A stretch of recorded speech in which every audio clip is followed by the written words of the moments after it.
আসসালামু আলাইকুম গাইস। আজকে আপনাদেরকে আমি দেখাবো ঘরোয়াভাবে কিভাবে ব্লেন্ডার দিয়ে তৈরি করতে পারবেন একবারে খাঁটি দুধের ঘি। একদম নির্ভেজাল খাঁটি দুধের ঘি। এটা বানানো খুবই সহজ।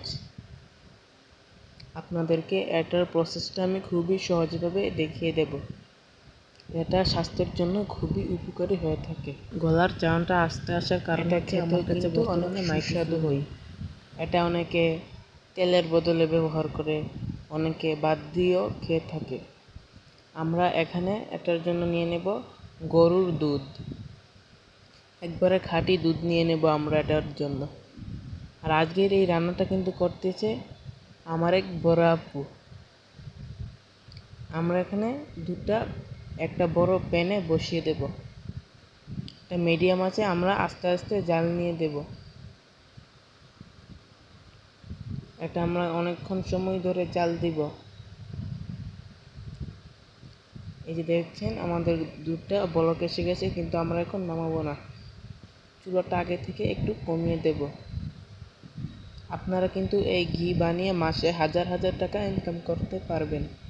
আমি কিন্তু অন্যদের মতো মিথ্যা কথা বলবো না যে আপনারা কোটি কোটি টাকা ইনকাম করতে পারবেন। এই যে দেখছেন আমার দুধে কত সুন্দর সর পড়েছে। দুধটাকে জাল দিয়ে অর্ধেক করে নিলাম। এখন আমরা কয়েকটা পলিথিনে ভাগ ভাগ করে এটা রেখে দেব।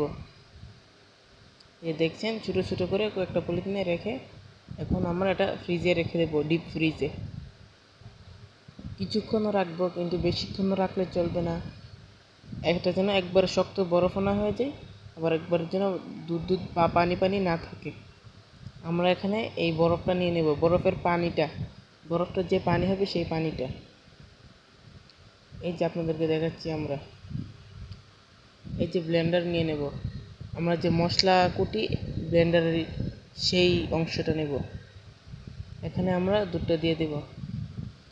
এই যে এখানে আমরা দুধ থেকে ফ্যাটটা আলাদা করব প্রথমে। এই যে আমরা ওটা ভালোভাবে ব্লেন্ড করে নেব। এই যে দেখছেন কীভাবে ফ্যাটটা আলাদা হয়ে গেল। এই যে এটাকে অনেকে ছানাও বলে থাকে, এটাকে কিন্তু বাটারও বানানো যায়। এটা আমরা এই বরফের পানিটাই রেখে দেব। এটা যদি অন্য পানিতে রাখি তাহলে এটা গলে একবারে মিশে যাবে, তাহলে কিন্তু চলবে না। এই যে আমরা এরকমভাবে সবগুলো দুধ ব্লেন্ড করে ফ্যাটটা আলাদা করে নেব। এই যে দেখতে পাচ্ছেন আমরা খুব সুন্দরভাবে এই ফ্যাটটা আলাদা করছি। এই যে আগের কালের নানি দাদিরা কিন্তু এইভাবে ঘরে বসেই বানাতো, কিন্তু তাদের কাছে ব্লেন্ডার ছিল না, তারা হাত দিয়ে বানাতো। এই যে অনেক সুন্দরভাবে হয়ে গেল। এটাকে আমরা একসাথে মেখে নেব, একসাথে করে নেব। তাই কিন্তু আমি এখানে বরফের পানিটা দিয়েছি, নাহলে এটা একবারে মিশে যেত। এটাকে বাটারও বানানো যায়। এটাকে যদি আপনি কিছুক্ষণ ফ্রিজে রেখে দেন, এটা কিন্তু বাটার হয়ে যাবে। বাটার হিসেবেও তেল হিসেবে ব্যবহার করতে পারবেন। কিন্তু আমরা যেহেতু ঘি বানাবো, এটা আমাদের ঘি বানাতে কাজে লাগবে। দেখছেন অনেক সুন্দর হয়ে গেল কিন্তু এটা দিয়ে চাইলে আপনারা বাটারও বানাতে পারবেন। এখন আমরা একটি কড়াইয়ের মধ্যে এটা হালকা আছে দিয়ে দেব। যখন এটা গলে যাবে তারপর আঁচটা মিডিয়ামে দিয়ে দেব। এই যে দেখতে পাচ্ছেন, এই যে আমাদের ঘি তৈরি হয়ে যাচ্ছে। আমরা কিছুক্ষণ জাল দিয়ে নেব যতক্ষণ ঘি না হয়। জাল দিতে দিতে আপনারা বুঝবেন যে ঘি হয়েছে নাকি না হয়েছে। আপনারা চাইলে আমার এই আপু থেকে এই ঘি কিনতেও পারবেন, নাম্বার দেওয়া আছে যোগাযোগ করার জন্য। এই যে আমাদের ঘি হয়ে আসছে। এই যে মাত্র 10 মিনিটের মতো জাল দেওয়ার পর আমাদের ঘি কিন্তু প্রায় তৈরি হয়ে গেছে। আপনারা কিন্তু দেখতেই পাচ্ছেন কত সুন্দর ঘি। এই ঘি কিন্তু স্বাস্থ্যের জন্য অনেক ভালো।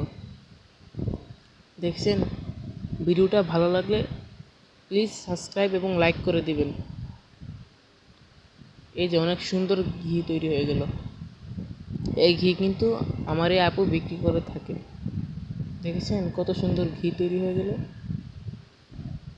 মাশাআল্লাহ, সুবহানাল্লাহ। দেখেছেন একদম ঘরে বসেই এই খাঁটি ঘি বানিয়ে নিতে পারবেন। আপনারা চাইলে এটা বিক্রিও করতে পারবেন, মাসে হাজার হাজার টাকা কামাতে পারবেন। চ্যানেলটা ভালো লাগলে সাবস্ক্রাইব করুন।